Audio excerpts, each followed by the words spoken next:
Villupuram GRB தெருவில் நம்ம அண்ணன் தொல் திருமா அவர்கள் திறக்கப்பட இருந்த சட்டமேதை டாக்டர் அம்பேத்கர் சிலை அது அகற்றப்பட்டிருக்கு.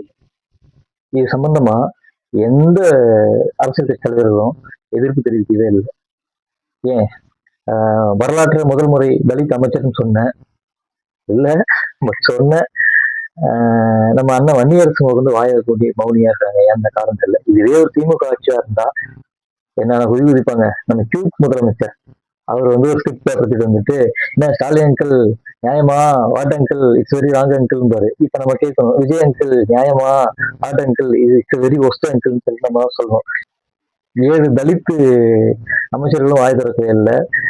நம்ம அரசியல் சூதாடி மிஸ்டர் ஆதவ் அர்ஜுன் அவர்களுக்கு வாயை திறக்கவே இல்லை. ஏன்னா தெரியல. ஏன்னா இது திமுக ஆட்சியா இருந்தா இந்நேரம் வந்து தையதக்கம் குதிச்சிருப்பாங்க. இது சம்பந்தமா இன்னும் யாரும் வாய் திறக்கல. காரணம் என்னன்னா இது வந்து RSS ஓட ஆட்சி. பாவம் விஜய் சாருக்கு ஒன்றும் தெரியாது, அதனால விஜய் சாரும் பெருசா கடிஞ்சிக்க முடியாது. ஆனா இந்த தலித் அமைப்புகள் சொல்ற மற்றவங்க யாரும் வாய் திறக்காததான் என்னுடைய வேதனையா இருக்கு.